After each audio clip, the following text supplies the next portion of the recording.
नमस्कार। जैसा कि मैं दिल्ली स्किन सेंटर में संचालक हूँ आज, तो मैडम आज से 3 साल पहले तक नौर थे, तो एज ए गायनेकोलॉजिस्ट इनका बड़ा नाम था उस जोन में। तो हमने प्लान किया कि एक यहाँ इस जोन में आईवीएफ सेंटर जो है इनफर्टिलिटी, तो उसका ट्रीटमेंट इतना अच्छा नहीं होता है पूरे जोन में, तो सब तो एक कॉम्बाइंड सेंटर चलते हैं। तो हमने एक अच्छा खासा चलता हुआ सेंटर छोड़ के यहाँ प्लान किया। तो मैम आज 3 साल का इनका वो आईवीएफ में बड़ा एक्सपीरियंस है, इनकी फेलोशिप है, इनका अलग से उसमें डिग्री है जो किसी बस में नहीं होगा। तो मैडम ने अभी जो प्लान किया है, जो इक्विपमेंट हैं, जो अपनी लैब है, वो विश्व स्तरीय है, जिसमें जो हम मशीनें लेके आए हैं वो एक्चुअली मतलब अपने मेट्रोज में मिलती हैं तो या फिर अपने जो यूएसए यूरोप में मिलती है। तो ये हम चाहते हैं कि ये ट्रीटमेंट जो है इनफर्टिलिटी का, ये एक्चुअली काफ़ी कॉस्टली होता है, काफ़ी महंगा होता है। तो बाकी मैडम बताएंगे आपको, तो ये अफोर्डेबल भी हो, आम आदमी तक पहुंचे भी, क्योंकि जो पुअर पीपल हैं उनको ये उनके रेंज में आ नहीं पाता है। तो हम चाहते हैं कि उनको भी ट्रीटमेंट मिले और जो अफोर्डेबल है उनको मिले। तो जो अच्छी सुविधाएं हैं, जो विश्व स्तरीय इक्विपमेंट है, उनके थ्रू हम इलाज करें, प्लस सबको इलाज मिले, ये हमारा एम है, उद्देश्य है। बाकी मैडम बताइए। नमस्कार, मेरा नाम डॉक्टर सुमन हुकर है। मैं MBBS MD obs and gynae हूँ। उसके बाद मैंने देखा कि अपने इस एरिया में निसंतानता के केसेस बहुत ज़्यादा आ रहे हैं और यहाँ पे निसंतानता को एक टैबू के रूप में माना जाता है। लोग अपनी वो बात छुपाते हैं, फीमेल अपनी सबको कह नहीं पाती। इवन मैंने देखा कुछ पेशेंट मेरे पास आते थे, बोलते थे मैडम मेरे को बच्चे नहीं है, तो पड़ोस के लोग भी अपने बच्चों को हाथ नहीं लगाने देते, बोलते हैं इसकी नजर लग जाएगी, उसे बांझ कहा जाता है सब।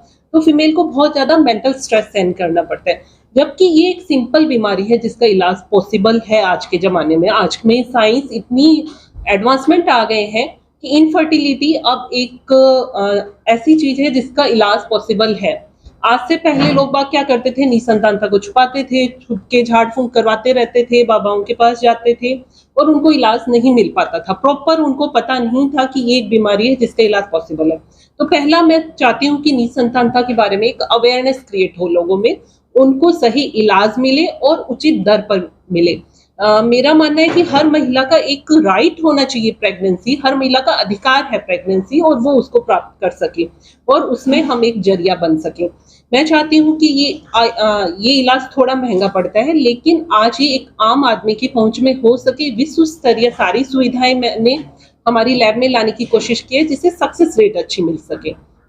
हमने जो हमारी आईवीएफ लैब तैयार की है, पूरी अंतर्राष्ट्रीय मानकों के अनुसार तैयार की है, और खाली ये इनफर्टिलिटी सेंटर बनाए गए जिसमें हम ओब्स के ट्रीटमेंट नहीं करते, दूसरी तरह के पेशेंट का इलाज नहीं करते, ओनली निसंतानता के पेशेंट का इलाज किया जाता है, जिससे हम उनको उचित सफलता दे सके। देखिए, पहली बात तो ये एक मिथ है कि महिलाओं में ही होता है वांछन। निसंतानता का कारण महिलाओं में भी होता है, पुरुष में भी होता है। लगभग 40% केसेस में महिलाओं में होते हैं, 40% केसेस में पुरुष में होते हैं, और 20% केसेस में दोनों में होते हैं। तो कारण दोनों में हो सकता है। निसंतानता हम कहते कब है, बांझपन हम कहते कब है, जब किसी कपल की शादी को 1 साल हो गया हो और वो कोई गर्भ निरोधक काम में नहीं ले रहे, फिर भी उनको बच्चा ठहरने में प्रॉब्लम हो रही हो, तो उस केसेस में हम कहते हैं इनफर्टिलिटी। फीमेल में कारणों में बात करें तो जैसे उनमें अंडा बनने में प्रॉब्लम आ रही हो, या फिर कई बार क्या रहता है, अंडाशय जो ओवरी होता है उसमें कोई गांठ बन जाती है, जिसको हम जैसे खून की गांठ बनी एंडोमेट्रियोमा कहते हैं, या कोई पानी की गांठ बन जाती है, या ट्यूबरक्लोसिस हो जाता है, या फिर उनमें ट्यूब में ब्लॉक हो जाता है, कोई इन्फेक्शन हुआ हो, लंबे टाइम तक रहा हो पेल्विक इन्फेक्शन, उसका उन्होंने सही टाइम पे ट्रीटमेंट नहीं लिया हो तो ट्यूब्स ब्लॉक हो जाती हैं। या फिर कईयों की बच्चेदानी में गांठें बन जाती हैं, बच्चेदानी का साइज छोटा होता है कईयों में कंजेनाइटली, तो ये सब महिला में कारण होते हैं। पुरुषों में कारणों की बात करें तो इन दिनों में देखने में आया है, पुरुषों में अपने इस एरिया में निसंतानता बढ़ रही है। एजुस्पर्मिया के कारण, कम शुक्राणु, ये सब बढ़ रहा है। इसका कारण में भी हो सकता है अपने इस एरिया में पेस्टिसाइड वगैरह ज्यादा काम में लिया जाता है, पॉल्यूशन बढ़ रहा है, खान पान ही ऐसा हो गया है जिससे पुरुष निसंतानता के कारण बढ़ रहे हैं। पुरुषों में हम कारणों में देखें तो उनमें शुक्राणु की मात्रा कम हो सकती है, उनकी गतिशीलता कम हो सकती है, या संरचना में डिफेक्ट हो सकता है। तो जरूरी नहीं है कि निसंतानता का कारण महिला में ही हो। सबसे पहले ये मिथ हमें दूर करना है। तो कारण दोनों में हो सकता है, दोनों को पूरे कपल को अपना पूरा बेसिक वर्कअप कराना चाहिए, कारण का पता लगाना चाहिए, उसके अनुसार फिर हम इलाज करते हैं। अभी ART बिल पास हुआ है अपने दिसंबर 2021 में ही, जो अभी अक्टूबर लास्ट डेट दी गई है 24 अक्टूबर 2022। उसके बाद में उस बिल के अनुसार ही सब IVF कर पाएंगे या निसंतानता का इलाज कर पाएंगे। उसके अनुसार सब सेंटर को रजिस्टर होना अनिवार्य कर दिया गया है। उसमें मैक्सिमम एज जो निर्धारित की गई है कि हम किस कपल को ट्रीटमेंट दे सकते हैं, महिलाओं के लिए मैक्सिमम एज डिसाइड की गई है 50 साल और पुरुषों के लिए 55 साल। इससे ऊपर का अगर कोई कपल है उसको हम लीगली ट्रीटमेंट नहीं दे सकते। सर ये है नशे का, प्लस जो तंबाकू होता है, जो निकोटीन होता है या अल्कोहल है, ये सब शुक्राणु की क्वालिटी को इफेक्ट करते हैं। अगर उसमें एक होता है DNA फ्रेगमेंटेशन इंडेक्स, एक एडवांस टेस्ट है। आपने नॉर्मल सीमेन एनालिसिस कराते हैं, उसमें कई बार नॉर्मल रिपोर्ट आती है, लेकिन फिर भी उसको बच्चा नहीं ठहर रहा होता है। फीमेल की भी सारी जांचें नॉर्मल होती है, तो उसमें ये एक एडवांस टेस्ट हम करते हैं जिससे पता लगता है उसकी क्वालिटी कितनी इफेक्ट हुई है। शुक्राणु की मात्रा ठीक आ रही है, बट वो शुक्राणु की क्वालिटी अच्छी नहीं बन पाती है इसकी वजह से। एक्चुअली आज के जमाने में बात करें तो ओबेसिटी बढ़ रही है, ओबेसिटी की वजह से PCOS बढ़ रहा है। इवन जो एडोलेसेंट है उनमें भी PCOD बढ़ रहा है। तो PCOD का कारण लाइफस्टाइल चेंजेस है। तो सबसे पहले PCOD का फर्स्ट ट्रीटमेंट ऑप्शन होता है लाइफस्टाइल मॉडिफिकेशन। हम पेशेंट को बोलते हैं आप अपना एक नॉर्मल BMI मेंटेन रखिए, डेली वॉक, योगा, एक्सरसाइज सब कीजिए।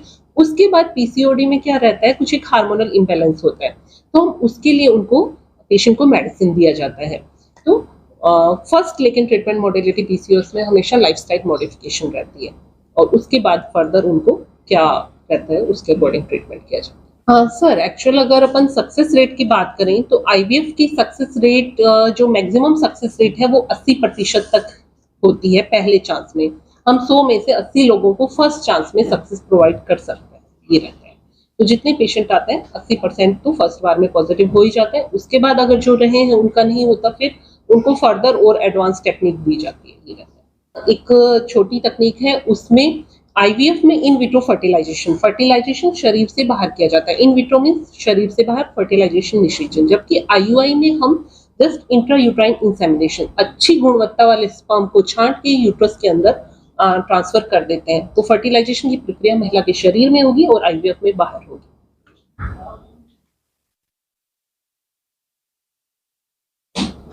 If we speak about the budget, everyone is Yes, sir. Minimum and maximum. Of course, there is a large variation between them. Yes, sir. Actually IVF का कहा जाता है कि इलाज महंगा है, लेकिन आज से कुछ साल पहले की बात करें तब इलाज बहुत ज़्यादा महंगा था। ओनली मेट्रो सिटीज़ में अवेलेबल था, लोगों को आने जाने का भी एक्स्ट्रा खर्चा लगता था, वहाँ रुकने का एक्स्ट्रा खर्चा लगता था। तो सबसे बड़ी बात ये वाला खर्चा आपका बचने वाला है। अगर आपको अपनी जगह पे अच्छा इलाज मिल रहा है तो आने जाने का खर्चा बचा, रहने का खर्चा बचा, तो ये काफ़ी अफोर्डेबल हो गया उसी वजह उसमें। उसके बाद हम देखते हैं कि अगर पेशेंट पुअर है तो जो मेन ट्रीटमेंट में खर्चा होता है मेडिसिन का। अगर पेशेंट बहुत पुअर है तो हम उसमें भी देख लेते हैं कि पेशेंट को, मेरा एम ये है, मेरे पास जो पेशेंट आया है उसको सक्सेस मिलनी चाहिए, चाहे किसी भी तरह मिले। अगर पुअर है, अफोर्ड नहीं कर पा रहा है, तो भी हम उस खर्चे में देख सकते हैं। में ऐसा आ रहा है क्योंकि इस एरिया में स्पेसिफिकली मेल इनफर्टिलिटी बढ़ रही है। ये है मेल इनफर्टिलिटी के केसेस। जोन वाइज जो है ना, एक्चुअली हम पूरे इंडिया डाटा मानते हैं, तो कॉन्फ्रेंस में हमारे डिस्कस होता है कि कौन से जोन में बढ़ रहा है मेल फीमेल फर्टिलिटी, तो उसके हिसाब से हम डिस्कस करते हैं कि क्या रीजन हो सकते हैं, पॉसिबल कोज है। इनमें क्या होता है कि एक स्टडी होती है, जो कुछ तो ऑथेंटिक स्टडी आती है कि वो हम पूरा जो पेशेंट का नाम लिया, उसमें क्या रीजन रहा है, तो सब कुछ साइंटिफिक होता है उसका, तो वो तो होती है मेन स्टडी। ऐसा कुछ स्टडी नहीं आया, पर इस जोन में बढ़ रहा है, क्या रीजन है, पॉसिबल कोज है, तो हम डिस्कस करते हैं कि ये रीजन हो सकता है। तो अब तक तो ये आया है, जो मेन स्टडी होती है वो कोहॉर्ट स्टडी बोलते हैं उसको, वो नहीं हुआ, पर हम एक पॉसिबल कोज निकालते हैं कि ये कोज हो सकते हैं, वो हम मानते हैं कि ये कारण हो सकते हैं। तो सर तो ऐसा है, IVF का इस चीज से कोई रिलेशन नहीं है। IVF से जो बच्चे पैदा होते हैं वो मेंटली फिजिकली उतने ही नॉर्मल होते हैं जितने नॉर्मल कंसेप्शन से होते हैं। नॉर्मल कंसेप्शन वाले बच्चे भी हो सकते हैं, प्रीटर्म डिलीवरी हो 7 महीने में हो, उतना ही चांसेस आईवीएफ वालों में रहता है। ये नहीं रहता कि आईवीएफ से हुआ है इस वजह से प्रीमेच्योर हुआ है, तो इसका उससे कोई रिलेशन नहीं है सर। ये दोनों अलग अलग चीजें हैं। पहले बात करें अपन कैंसर वाले, कैंसर के लिए जो कीमोथेरेपी वगैरह ड्रग दी जाती है उनका उस पे अंडाशय पे या अंडकोश पे इफेक्ट पड़ता है। अंडे कम बनते हैं, अंडे बनना बंद हो जाते हैं, इसी तरह शुक्राणु भी बनना बंद हो जाते हैं। उनमें हम एडवाइस करते हैं आप कीमोथेरेपी पे जाने से पहले अपने या तो स्पर्म फ्रीज करा लीजिए, अगर मेल है तो स्पर्म फ्रीज करा के रख लीजिए ताकि उसको हम बाद में काम में ले सकें जब भी उनको चाहिए बच्चा, या फिर फीमेल है तो अपने एग फ्रीज करा लीजिए ताकि कीमोथेरेपी का अंडों पे इफेक्ट ना हो। दूसरी बात आती है एचआईवी या एड्स वाले पेशेंट। एचआईवी में क्या होता है, जो वायरस होता है वो उसका सीमेन में होता है, स्पर्म में नहीं होता, तो हम स्पर्म को स्पर्म वॉश टेक्निक से छांट के अलग कर लेते हैं और उससे हम भ्रूण बनाते हैं, तो वो आगे नेक्स्ट जनरेशन में जाने के चांसेस बिल्कुल नहीं होते, 0% चांसेस।